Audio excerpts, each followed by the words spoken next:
Yeah, 11:30, we've got a 10, so we've got a 12. Sorry?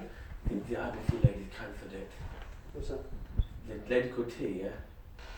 They cancelled it. So we schedule next week. Okay, I didn't know that. Okay, so carry on filming, yeah? Okay, so a couple of qualifying questions. Hi, Mr. Smith, how you doing? Alright, what do you do? Well, I've got about 6 properties in Birmingham, and I've got 2 houses in London. And my finances are a bit tight at the moment. I'm not sure what to do at the moment. I'm just trying to find out more information because haven't been involved in property for a while, and I'm quite elderly now. I'm about 70. Alright, okay. So what things are interest you at the moment? What are the things you're looking at? So I'm looking at protecting some of my assets, and I've got some litigation issues I've got to sort out. This is probably the point you'll get to, and I'm looking to sell an asset, and I'm looking to deal with some negative equity problems I've got. Okay, well you've got 4 different things going on. Did you know that we can actually do all of those under one roof? Really? You can do all those under one roof? Don't believe that. Well, best thing to do is don't worry about believing me. Just give me a number, and because I haven't got time to talk now, I'll talk to you later on. The funny thing is that the more blunt you are and to the point you are, people want to talk to you. And the more you talk to people to try and convince them or try to have a long conversation, the more time they think you're a time waster. It's kind of weird psychology, Anthony, you know that?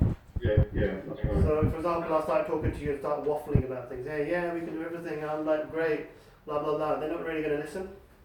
So we probably want to understate everything and do the opposite and just say, look, I don't want to promise anything, but let's have a chat. And if you don't like what we do, once I've presented to you, then you basically lost half an hour with a bit of time. And I'll somewhat be spending time with you, but let's have a proper chat. But I've got your details. Make a note that these are 2 or 3 things you're interested in. So just take a note of who they are, what they want. Yeah. So take a note of what they want, and take their details. Then they say, look, for example, I haven't got anything. I'm just come to find out information. This is quite the amazing part. If you're clever, you say, look, what sort of what are you good at? So, well, I'm really good at connecting with people. I just like to go out and help people. So look, if you like helping people, then why don't you come and work with us as a consultant? Or even better, if you want to help people, why don't you just come and work with me? I'll train you up, and when you go and talk to people, you can make money from being actually helping people as well. I said, well, I don't really need money, but I really enjoy helping people, and I'm retired now. But I'm an accountant, working in accountancy for the last 50 years or something. I'm now 70, but I'm still active. I say, okay, well, it'd be fantastic to work as a consultant because you can go out and help people who've got repossession problems or negative equity or even any problems, and we specialise in actually solving problems for people, and the business is geared around that. I said, really? Okay, well, I'll be quite interested to find out about that. Okay, well, give me your details. I'll get, or you can go to rescuemyproperties.co.uk. I'm actually a consultant. I'm a senior consultant, actually, and I'm accredited. And I said, how do you get accredited then? And well, I've worked there for about 3 months now, and I've brought them about 10 clients. And all those clients had various issues that needed to be entangled. They weren't always problematic. I had a client who had 2 properties, and he's looking for £2 million worth of funding. I got it sorted for him, but he couldn't find it in the open market because it was a bridge that had gone over time. Blah blah blah blah. Right. So qualifying questions. That's number 9 really. And number 10 is how do you close it? Let's say that you've got to follow up within probably about 2 or 3 days. The best thing to do is you don't want to sound like you're too desperate and contact them the same night or something. You probably want to contact them the next day and send them an email and say, let's meet up for a coffee or something in our office, and we can have a chat about what we do.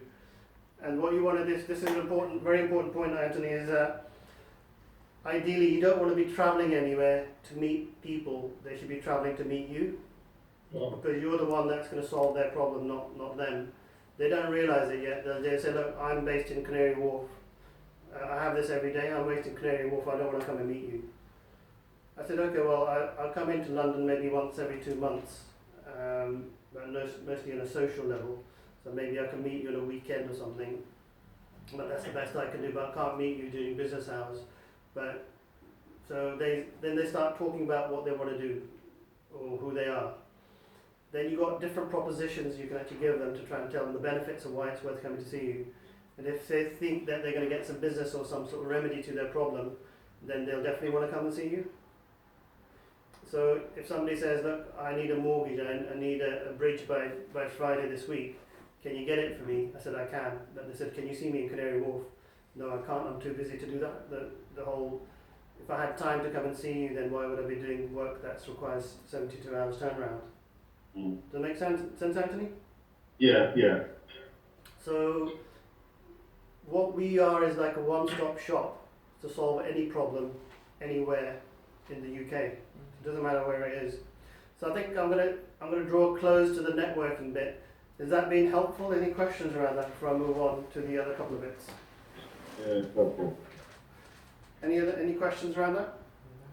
If you follow that rule, there's a couple of cheeky tricks as well that you can do, and one is that literally you can just get a clipboard and say, look, anybody, for example, if you go on a one-day course, you can take permission actually from the attending event holders and say, look, I've paid £1,000 for this course, but I like to try and get everybody's numbers that I've met here so that I can actually set up a little group so I can actually get more support in the work I'm doing, and I might even track business for them.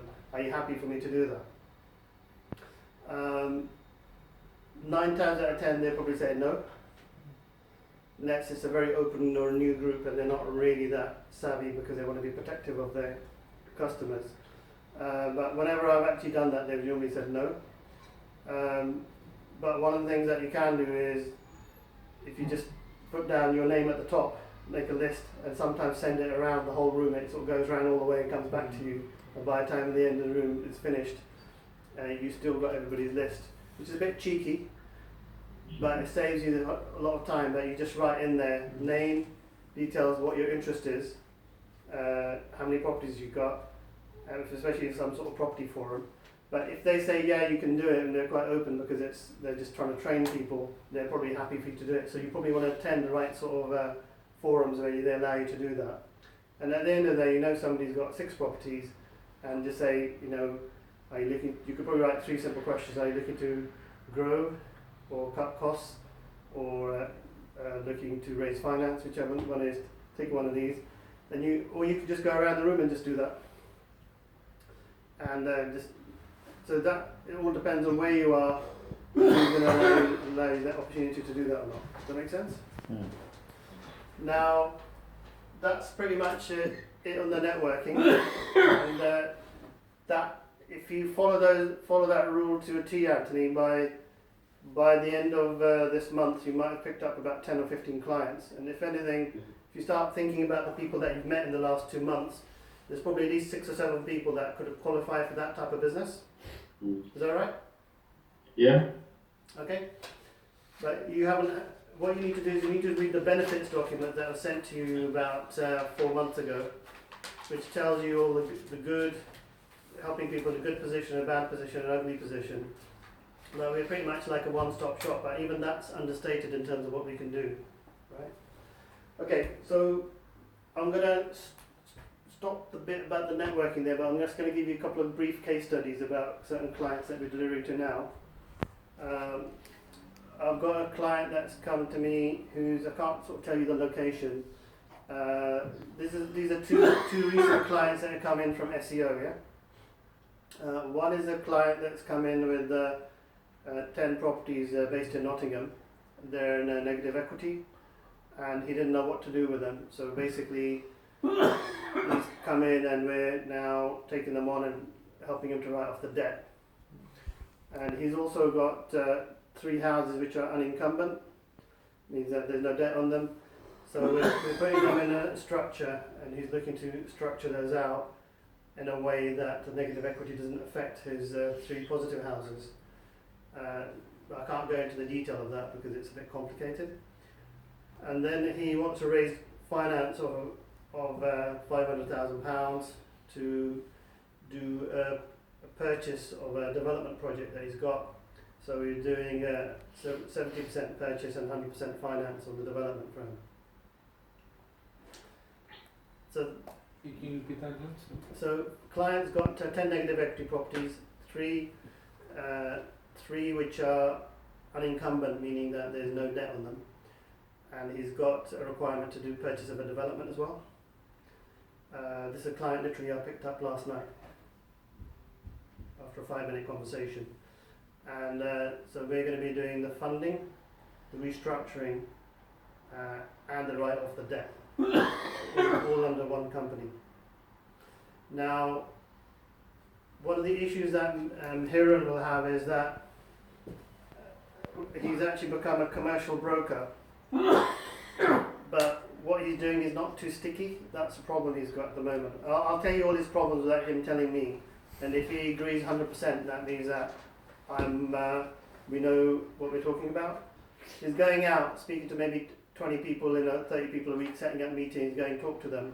The problem he's having is that half the people are very product or price sensitive, and they're going around knocking on the door of an international bank, Bank of Baroda, Bank of Punjab, Bank of Southall, and they're going to Lloyd's and they're going to Barclays, and they're thinking, okay, well, what is it that you can do that I can't go and do myself? Is the problem he's got. And so, although he's picking up business, he's having to actually kiss too many frogs to get his business at the moment. And he can tell me if I'm right or wrong. I actually haven't seen him for about 3 months, and he told me what he's doing now. So out of the 20 clients that he speaks to in a week, I think he's getting about 1 or 2 people that are actually serious and actually want to sign up and do things straight away.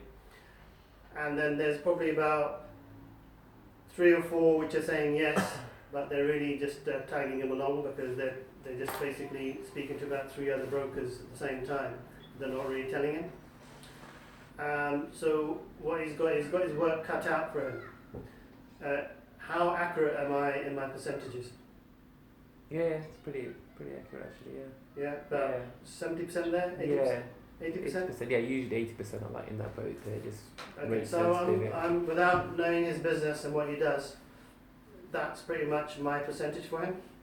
Now, the question is what is it that Hiran needs to do that's different to actually create a different impetus in terms of what he does? Do you know what that? I'm going to ask you a quick question. Go around. Do you know what the answer is, Anthony? No. What is it that he needs to do differently to try and get the impetus, to try and get more qualified business? So just to give you the conundrum, he's talking to 20 people, but only about 1 or 2 are literally serious, and there's about all the others he's talking to. What they're doing is either they don't qualify because they've got no credit, or they're giving him spiel, and there's about 4 that are saying yes to him, which are actually credible. But they're basically going to speak to 6 other brokers, and they're basically price sensitive, but it may be £1 million finance. So if they can shave £100 off a month on their finance by talking to another broker, they'll do that. Now, that's his problem. Do you know what the solution is? Do you know what the solution is? Sorry? Go on, Anthony. Do you stick to the ones what are really committed or interested? Okay, now it's a more strategic solution, which I'll come on to in a second, because it's sort of like a trick question in some ways. Yeah. Do you know what the solution is here? Yeah, I think rather than just focusing on one element, you can give the total solution that we can do. So restructuring, writing off debt, it's giving the kind of additional added value apart from just the raising the finance element of it itself. Okay, I'm not going to agree with what Hiran's saying at the moment, because I want you guys to tell me whether he's right or not. Mac, what do you think about Hiran's saying? Is that right or wrong? I think adding the value to what the original request would be is something that will really retain somebody. And Okay, no, that's fine. And Milan? I think the initial benefits, but you should also specify what his unique strengths are. Okay, so basically, Anthony, just to say that Hiran is 100% right, what you're saying, because you had this conversation with his existing business. At the time, the business he had it was actually a bit more removed from what we do now, but what he's doing now is completely in sync, if that makes sense. That was about 40% there, and this is about 90% in terms of in sync with what we do. Now, I'll tell you the difference in terms of what he does now. Okay, he meets 20 clients. Okay, at the moment he's getting, let's just say, one or two out of 20 converting into business. How many do you think he'll convert into business based upon working with us with all the products and services we've got? So I'll tell you what the products and services are. Give you the obvious answer. We do sales and lettings, UK wide. We do funding, finance. We do tax restructuring and actually cost saving and cost reduction on portfolios. We do litigation work or any legal work that you can think of around property, conveyancing, litigation, stopping repossession within 24 hours anywhere in the country. We can write off negative equity debt and actually manage the whole program of actually writing all the negative equity debt you have on your name. We can help bring cash buyers or joint funders in. We can help source properties for you because we deal with distressed assets. Now, somebody walking into the room now, talking to me on a one linear basis, they just want a mortgage. Let's say they just want one mortgage.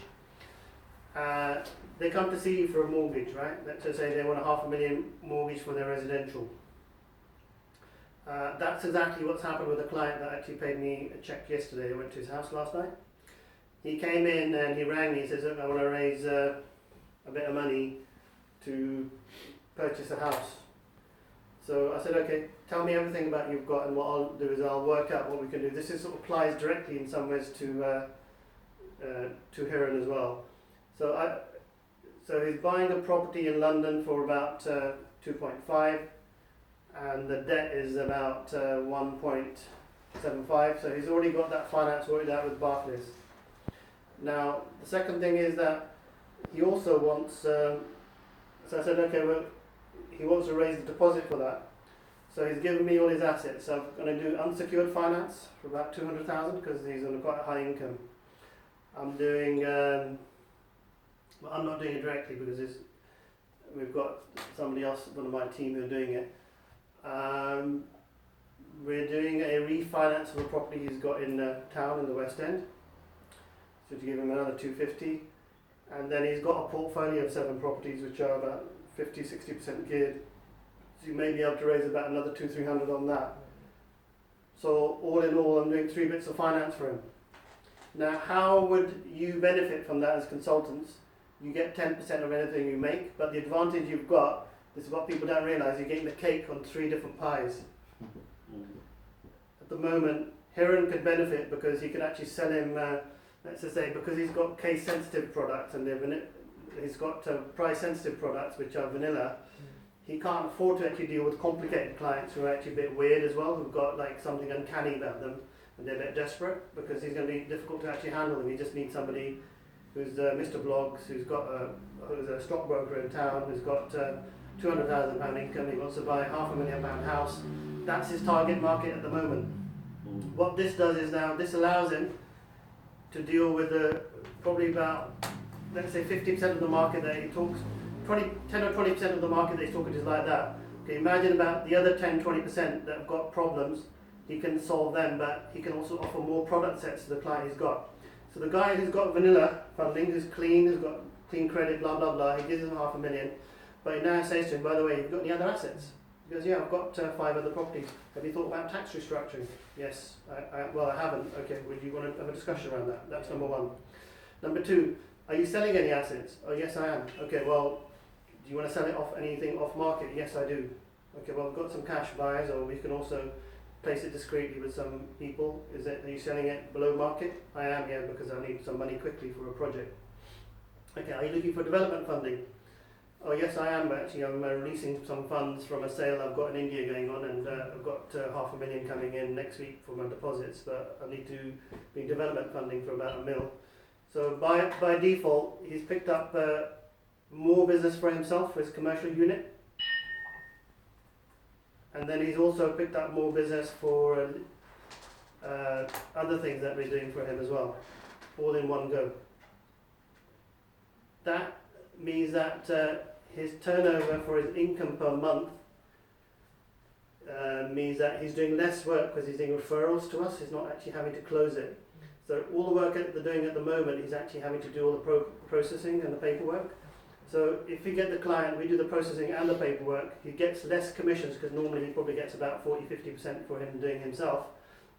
But if he starts getting the volume in and starts focusing on getting, rather than speaking to 20 people and actually selling them one service, just his own, he now has access to the whole of the market, but access to more products. So out of the 20 he's going to speak to, potentially 7 or 8 of them will convert, but maybe he'll be able to sell more finance because he'll have a reason to be talking to more of them. Yeah, absolutely, yeah. And then he'll also be able to actually sell more products across different service lines. So it's a bit like going to I don't know, having a So buy one, get 7 free. yeah. I mean, going to a shop and they give you lots more services for the same sort of price. Or basically, going to a shop or going to Mercedes and getting your MOT done, you get your servicing done, you've got a bit of a minor repair, you get that done, you get it clean. You may also look at hiring a new car and selling a new car, and they might also take on some special insurance services or products that they've got for XYZ. You might buy some mats.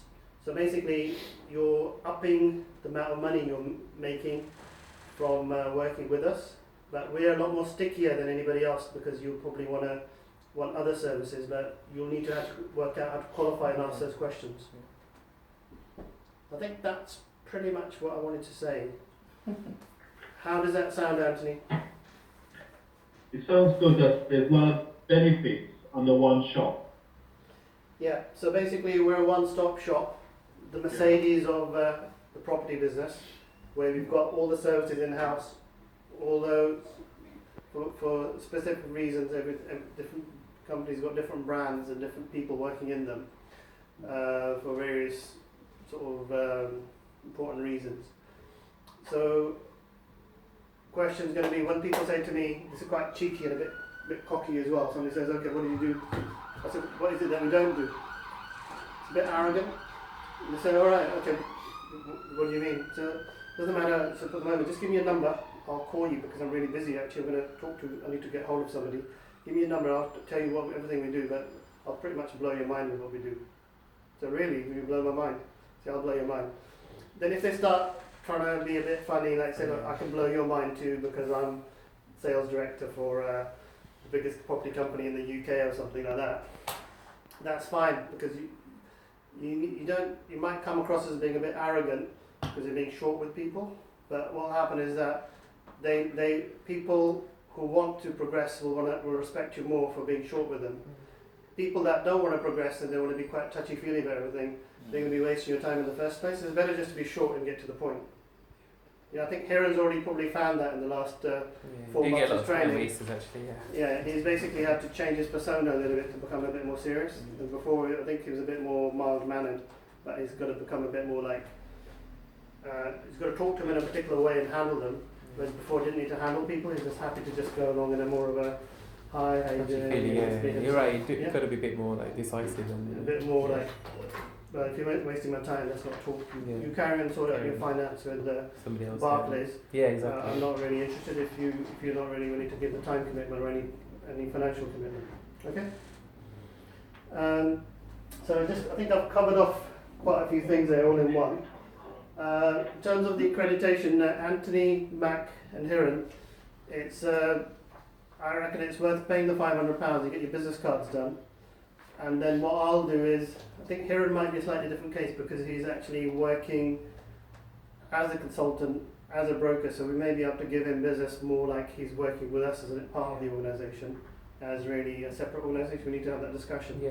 But either way, it's worth paying the £500, and with that you would get access to our services and solutions, so you can actually use this office pretty much like you're a senior consultant here, so you can bring clients in. We're happy to meet with them. We're looking to grow that operation, so you might find £500 might actually result in you being able to be more sticky and here and getting twice as much more business coming in, because he can actually provide a lot more of a broader, but yet also specific service, because he can actually place people easier. And what will happen is that after about 6 months, the people that came here they'll probably come back to you and say, by Just the say, way, yeah. my auntie wanted Yeah, a exactly, mortgage yeah, and let's say, I'm yeah. also wanting the mortgage. Because in the industry, there's Yeah. a lot of repeat business actually. Once you give them one solution, there's always other Exactly. solutions. So to offer if them, you yeah. if you're solving a problem, then people always come back to you. So I think without further ado, I think that's pretty much what I need to say because I've got a conference call at 11:30. Yeah. So you can actually switch the camera off now.